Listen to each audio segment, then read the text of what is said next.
అందరికీ నెట్‌ఫ్లిక్స్‌లో రిలీజ్ అయిన 'the Korean cyanide the jolly Joseph case' documentary release అయింది. ఇది కేరళలో జాలీ జోసెఫ్ అనే ఒక మహిళ 6 హత్యలను చేసింది. అసలు ఆ జాలీ జోసెఫ్ ఎవరు? 6 హత్యలు ఎందుకు చేసిందనేదైతే స్టోరీ తెలుసుకుందాం. అంతకన్నా ముందు నా ఛానల్ గనుక మీరు ఫస్ట్ టైం చూస్తున్నట్లయితే లైక్ చేయండి. అలానే సబ్స్క్రైబ్ చేసుకోండి. మీరు ఇలా సబ్స్క్రైబ్, లైక్ చేయడం వలన నా ఛానల్ నుండి మీకు నోటిఫికేషన్స్ వస్తాయి. ఇంకా మరిన్ని మంచి వీడియోస్ అలానే ఇలాంటి క్రైమ్ స్టోరీసే కాకుండా ఇంకా మంచి మంచి విషయాలు ఉన్న వీడియోస్ నేను అప్లోడ్ చేస్తాను. అప్పుడు మీకు నోటిఫికేషన్స్ వస్తాయి. ఇలాంటి స్టోరీస్ విన్న వెంటనే వదిలేసేయండి. కొంచెం జాగ్రత్త పడండి. ఇప్పుడైతే స్టోరీలోకి వెళ్ళిపోదాం. కేరళలో ఉన్న కూడతాయి విలేజ్లో క్రైమ్ స్టోరీ స్టార్ట్ అవుతుంది. ఆ చంపిన హత్య కేసులో సమాజంలో గౌరవ మర్యాదలున్న జాలీ అనే ఒక ఫ్యామిలీ మదర్ని పోలీసులు అరెస్ట్ చేస్తారు. ఊరిలో ఎవ్వరూ కూడా నమ్మరు ఆమెను అరెస్ట్ చేసినప్పుడు. ఎందుకు అంటే తను అందరితో మర్యాదగా ఉంటుంది కాబట్టి. అసలు ఈ స్టోరీ 1996 స్టార్ట్ అవుతుంది. థామస్, అన్నమ్మ థామస్ ఇద్దరు భార్యాభర్తలు. థామస్ ఎడ్యుకేషన్ డిపార్ట్మెంట్లో పనిచేస్తారు. అన్నమ్మ థామస్ టీచర్గా వర్క్ చేస్తారు. వీళ్ళిద్దరికి ముగ్గురు పిల్లలు, రాయ్, రెంజీ, రోజో. థామస్ ఫ్యామిలీ ఎడ్యుకేషన్కి చాలా ఇంపార్టెంట్ ఇస్తారు. అందుకే వాళ్ళ ముగ్గురు పిల్లలను కూడా బాగా చదివిస్తారు. థామస్ ఫ్యామిలీ అంటే అందరికీ విలేజ్లో ఒక గౌరవం ఉంటుంది. ఇంకా జాలీ ఫ్యామిలీ విషయానికి వస్తే ఫార్మర్ ఫ్యామిలీ. జోసెఫ్, తెరీసమ్మ వాళ్ళ పేరెంట్స్. వాళ్ళకు ఒకే ఒక కూతురు, జాలీ జోసెఫ్ కూతురు. ఈ జాలీ జోసెఫ్కు ఆడంబరంగా బతకాలి అంటే చాలా ఇష్టం. ఇలా అరాకొరగా ఏ రోజుకు ఆ రోజు కష్టపడాలి, తినాలి అనే మనస్తత్వం కాదు. తనకు ఉండే ఆ కోరికే రాయ్ను ఇష్టపడేలా చేస్తుంది. రాయ్ని మ్యారేజ్ చేసుకుంటే తనకు నచ్చిన జీవితం తనకు దొరుకుతుంది అని తను ఆశపడుతుంది. అసలు జాలీకి రాయ్కి ఎలా పరిచయం అంటే, రాయ్ అంకుల్ మాథ్యూకి జాలీ ఫాదర్ జోసెఫ్ బ్రదర్ అవుతారు. మాథ్యూ ఇంటి గృహప్రవేశానికి థామస్ ఫ్యామిలీ, జోసెఫ్ ఫ్యామిలీ అక్కడికి వస్తారు. అక్కడ ఇద్దరికి పరిచయం ఏర్పడుతుంది. 1996లో ఫోన్స్ అలాంటివి ఏమీ లేవు కాబట్టి లెటర్స్ ద్వారా ఇద్దరు ప్రపోజ్ చేసుకుంటారు. రాయ్ ఆ విషయం బ్రదర్ అండ్ సిస్టర్కి చెప్తాడు. ఆ తర్వాత కొన్ని రోజులకి వాళ్ళ అమ్మానాన్నలకు తెలిసిపోతుంది. జాలీ రిలేటివ్స్ వాళ్ళ అమ్మాయి అని తెలిసి థామస్ ఈ పెళ్లికి ఇష్టం ఉండదు. జాలీ అన్నమ్మ థామస్తో నేను బీఎస్సీ కంప్యూటర్స్ చేశానని అన్నమ్మ థామస్కి చెప్తుంది. దానికి అన్నమ్మ థామస్ ఇద్దరూ చదువుకున్న వాళ్ళు కాబట్టి మ్యారేజ్ తర్వాత జాబ్ చేసుకుంటూ ఇద్దరు సంతోషంగా ఉంటారని చెప్పి వాళ్ళ పెళ్లికి ఒప్పుకుంటుంది. ఇలా 1997లో జాలీ, రాయ్కి ఇద్దరి మ్యారేజ్ అవుతుంది. పెళ్ళైన కొన్ని రోజులకి ఫ్యామిలీలో వాళ్ళ బంధువుల్లో జాలీ చాలా మంచి పేరు సంపాదించుకుంటుంది. తన ఇంటి దగ్గర ఉన్న నైబర్స్తో కూడా బాగా మాట్లాడుతూ వాళ్ళ దగ్గర కూడా మంచి పేరు సంపాదించుకుంటుంది. జాలీ, రెంజీ కూడా చాలా క్లోజ్ అవుతారు. జాలీకి బంగారం అంటే చాలా ఇష్టం. పెళ్ళైన కొన్ని రోజులకి అన్నమ్మ థామస్ జాలీకి నువ్వు కూడా ఏదైనా జాబ్ చేసుకో అని చెప్తుంటుంది. కానీ జాలీకి జాబ్ చేయడం అంటే ఇష్టం ఉండదు. కానీ ఇంట్లో ఆడంబరమైన జీవితం గడపడం అంటే చాలా ఇష్టం. అలా వీళ్ళిద్దరి మధ్య రోజు చర్చలు జరుగుతూ ఉంటాయి. కానీ జాలీ మాత్రం ఏదో ఒక రీజన్ చెప్పి తప్పించుకుంటూ ఉంటుంది. తర్వాత 1999లో రెమో అనే కొడుకు పుడతాడు. తను అన్నమ్మ ఇంకా జాబ్ గురించి అడగడం మానేసింది. ఆ తర్వాత కొన్ని రోజులకు మళ్ళీ అన్నమ్మ థామస్ నువ్వు కూడా ఏదో ఒక జాబ్ చేయని జాలీకి చెప్తుంది. జాలీ అన్నమ్మ అలా చెప్పడం ఒక టార్చర్ లాగా ఫీల్ అవుతుంది. తను ఆ టార్చర్ తట్టుకోలేక 2002లో ఒకరోజు సైనైడ్ పాయిజన్ ఇచ్చి చంపేస్తుంది వాళ్ళ అన్నమ్మ థామస్ను. సైనైడ్ అనేది చాలా డేంజర్. ఒక్క చుక్క బాడీలోకి వెళ్ళిన అవయవాలు ఎలాంటివి పనిచేయకుండా చచ్చిపోతారు. ఎవరికి ఇది ఒక హత్య అని డౌట్ రాకుండా జాలీ చేసింది. అన్నమ్మ చనిపోయేసరికి ఇంట్లో అందరూ చాలా బాధతో ఉంటారు. రోజులు గడిచే కొద్దీ అన్నమ్మ థామస్ ప్లేస్ని జాలీ రీప్లేస్ చేస్తుంది. రెంజీ ఏ పని చేసినా నువ్వు నాకు చెప్పకుండా నువ్వు ఏ పని చేయొద్దని చెప్పి రెంజీ మీద కోపడుతూ ఉంటుంది. రెంజీకి జాలీ తన మెంటల్గా టార్చర్ చేస్తున్నట్లు అనిపిస్తుంది. ఇంట్లో వాళ్ళ నాన్నకు చెప్పలేదు. ఎందుకంటే ఆల్రెడీ వాళ్ళ నాన్న వాళ్ళ అమ్మ చనిపోయిందనే బాధలో ఉన్నాడు కాబట్టి చివరికి ఇంటి పెత్తనం తనే తీసుకొని అందరి మీద పెత్తనం చేయడం స్టార్ట్ చేస్తుంది జాలీ. తనకు తాను కావాలనుకున్న రెస్పెక్ట్ వాళ్ళ ఇంట్లో వాళ్ళ దగ్గర నుంచి, రిలేటివ్స్ దగ్గర నుంచి, నైబర్స్ దగ్గర నుంచి కూడా సంపాదించుకుంటూ ఉంటుంది. కానీ నైబర్స్ అందరూ అన్నమ్మ థామస్కు ఉన్న టీచర్ ఉద్యోగం వల్ల తనకు ఎక్కువ గౌరవం ఇచ్చేవాడు. ఈ విషయం తెలుసుకున్న జాలీ ఎన్ఐటి కాలేజీలో లెక్చరర్గా జాయిన్ అవుతుంది. తనకు ఎన్ఐటీలో జాబ్ రావడంతో ఇంట్లోనూ అలానే బయట నైబర్స్ దగ్గర కూడా ఇంకా రెస్పెక్ట్ పెరుగుతుంది. తనకు అది చాలా నచ్చుతుంది. ఇంకా 2005లో రెంజీ మ్యారేజ్ చేసుకొని వాళ్ళ హస్బెండ్తో కొలంబియాకి వెళ్ళిపోతుంది. ఇంకా జాలీనే వాళ్ళ మామగారిని చూసుకుంటూ ఉంటుంది. బ్రదర్ రోజు బిజినెస్ పరంగా వేరే సిటీలో పనిచేస్తూ ఉంటాడు. టైం గడిచే కొద్దీ జాలీ, మాథ్యూ చాలా క్లోజ్ అవుతూ ఉంటారు. మాథ్యూ అంటే వాళ్ళ అంకుల్ కాదు, అన్నమ్మ థామస్ వాళ్ళ అన్న కొడుకు మాథ్యూస్. అతను గోల్డ్ షాప్లో సేల్స్ మ్యాన్గా పనిచేస్తూ ఉంటాడు. ఇద్దరి మధ్య స్నేహం పెరుగుతుంది.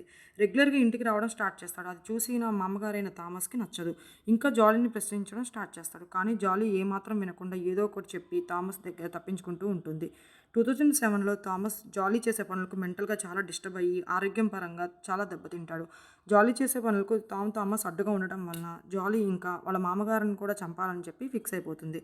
రోజు వేసుకునే టాబ్లెట్స్లో విషం పెట్టి చంపేస్తుంది. విషం అంటే సైనైడ్. జాలీ అందరికీ హార్ట్అటాక్ వల్లనే చనిపోయారని చెప్పి అందరినీ నమ్మిస్తుంది.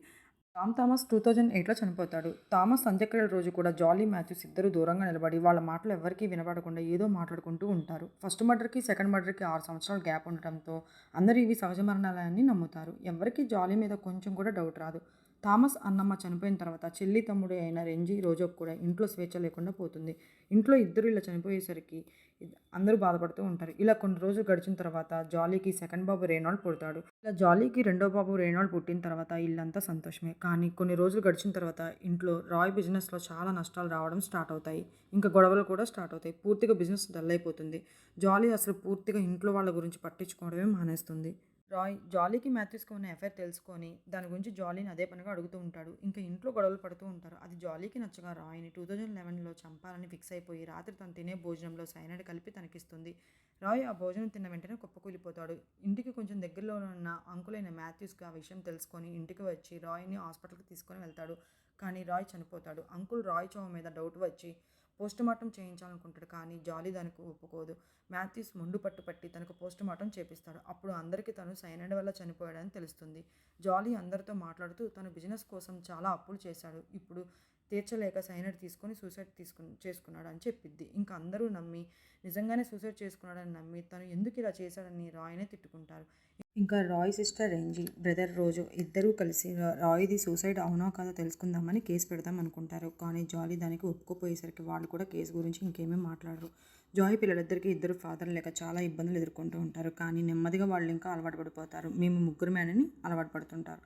2012లో జాలీ దొంగ వీలునామాలు తయారు చేయించి రాయ్ వాళ్ళ ఇంటిని తన పేరు మీద మార్పించేందుకు ట్రై చేస్తుంది. కానీ రెంజీ, రోజో ఈ విషయం తెలుసుకొని తన పేరు మీదకి ఆ ఇల్లు మారకుండా చేస్తారు. ఈ విషయంలో ఇద్దరు జాలీ మీద కేసు పెడదాం అనుకుంటారు. కానీ తన దగ్గర ఉన్న ఇద్దరు పిల్లలను చూసి కేసు గురించి ఆలోచించడం మానేస్తారు.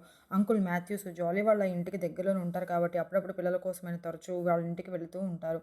తను అలా వాళ్ళ ఇంటికి వచ్చి వెళ్తున్నప్పుడు జాలీకి కొంతమందితో ఎఫ్ఐఆర్ ఉందని తెలుసుకుంటాడు. అంకుల్ మాథ్యూస్కి రెంజీ బాగా క్లోజ్.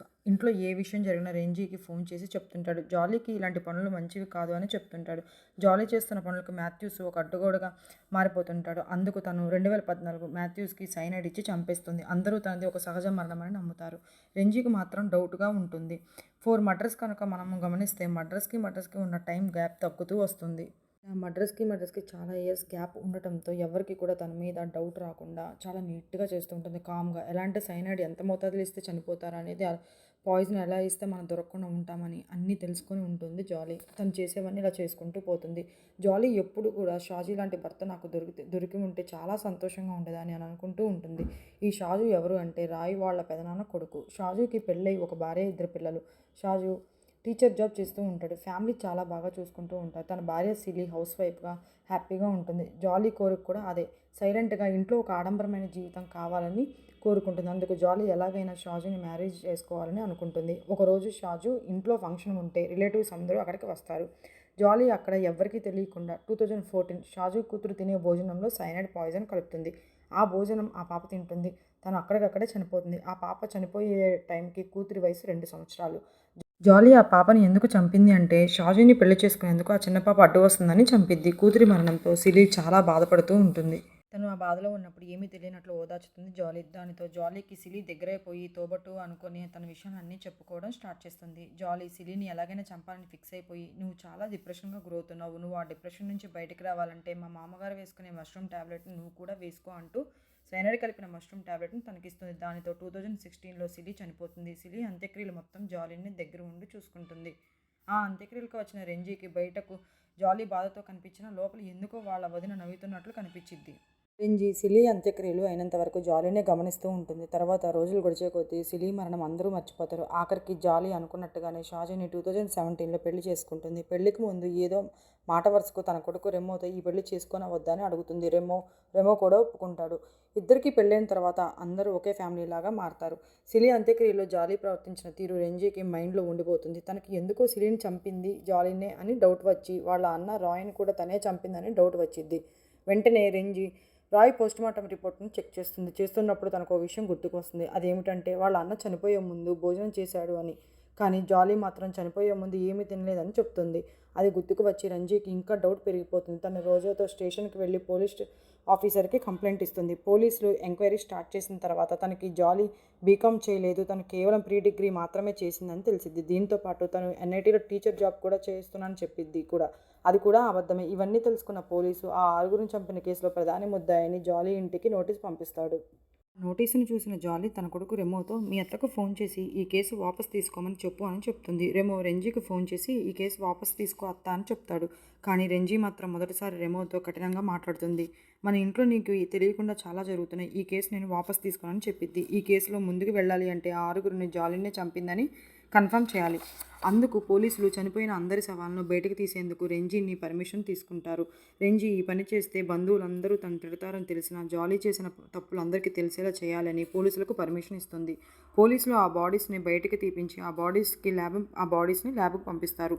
ఊరిలో ఇదంతా పెద్ద ఇష్యూగా మారుతుంది. కొంతమంది ఈ పని జాలీ చేసుండదని జాలీకి సపోర్ట్ చేస్తారు. బంధువులందరూ ఎందుకు ఈ పని చేస్తున్నారు ఇప్పుడు అని రెంజీ రోజోని తిడతారు. కానీ వాళ్ళిద్దరు మాత్రం ఇవి ఏవీ పెద్దగా పట్టించుకోరు. శవాలు బయటకు తీశారని తెలియగానే జాలీ చాలా భయపడుతుంది. తను భయపడతాం చూసిన రెమో ఎందుకు అంతలా భయపడుతున్నావు అంటూ వాళ్ళ అమ్మని క్వశ్చన్ చేస్తాడు. ఈ మర్డర్స్ నువ్వే చేశావా అని అడుగుతాడు. దానికి జాలీ నేనే ఈ మర్డర్స్ అన్నీ చేశాను అని తన కొడుకు నిజం చెప్పేస్తుంది. రెమో ఈ విషయం వాళ్ళ అత్త రెంజీకి ఫోన్ చేసి ఇలాంటి అమ్మ నాకు వద్దు అని పోలీసుకి చెప్పమంటాడు. మరుసటి రోజు పొద్దున్నే జాలీని అరెస్ట్ చేస్తారు. తను అరెస్ట్ అయిన తర్వాత ఫస్ట్లో ఏమీ మాట్లాడదు. కానీ తర్వాత అన్నీ అడగగా తనే అన్ని మర్డర్స్ చేశానని ఒప్పుకుంటుంది. పోలీసులకు జాలీ ఇంట్లో సైనైడ్ బాటిల్ దొరుకుతుంది. ఈ కేసు ఇంకా బలపడుతుంది. ఈ సైనైడ్ పాయిజన్ ఎవరికి అంత ఈజీగా దొరకదు. పాయిజన్ కొనుక్కోవాలి అన్నా వాళ్ళ దగ్గర లైసెన్స్ ఉండాలి. ఇలాంటి పాయిజన్ కేవలం బంగారం కరిగించే వాళ్ళ దగ్గర మాత్రమే ఉంటుంది. మాథ్యూస్ పోలీసులతో మాట్లాడుతూ తను ఒక స్ట్రీట్ డాగ్ను చంపేందుకు ఒక పాయిజన్ కావాలి అని జాలీ నన్ను అడిగిందని, అందుకే నేను ఆ పాయిజన్ ఇచ్చాను అంటూ నాకు ఆ మర్డర్స్కి ఏమీ సంబంధం లేదు అంటాడు. కానీ పోలీసులు మాత్రం జాలీ మాథ్యూస్ ఇద్దరు కలిసి ఇదంతా చేశారని మాథ్యూస్ను కూడా అరెస్ట్ చేస్తారు. జాలీ అరెస్ట్ అయిన తర్వాత జాలీ ఇద్దరు పిల్లలను రెంజీనే చూసుకుంటూ ఉంటుంది. జాలీ ఈ పనులు అసలు ఎందుకు చేసింది అని తెలుసుకుందామని చెప్పి రెంజీ జైలుకి వెళ్ళి జాలీని కలుస్తుంది. ఎందుకు చేసావు ఇన్ని మర్డర్స్ అని అడగగా అన్నీ అలా జరిగిపోయాయి అంతే, నాకు అన్నీ ఇలా సైలెంట్గా చేయడమే ఇష్టం అని చెప్పి సమాధానం ఇస్తుంది. పోలీసులు ల్యాబ్కు పంపించిన బాడీస్లో కేవలం ఆ సిల్లీ బాడీలో మాత్రమే సైనైడ్ దొరుకుతుంది. హత్యలు తనే చేసిందని రుజువు అవడంతో జాలీని 2019లో పోలీసులు అరెస్ట్ చేశారు. తనకున్న అత్యాస కారణంగానే బంధుత్వాలు, పిల్లలను, భర్తని చంపి అందరిని బంధుత్వాలను వదులుకొని ఇప్పుడు జైలు జీవితం గడుపుతుంది జాలీ. ఈ మర్డర్స్ చేయడానికి సైనైడ్ యూజ్ చేసింది కాబట్టి curry and cyanide the jolly Joseph case. ఒక మంచి మూవీ రివ్యూను నేను నెక్స్ట్ వీడియోలో అప్లోడ్ చేస్తాను. అప్పటి వరకు don't miss it. Thank you. Please subscribe my channel.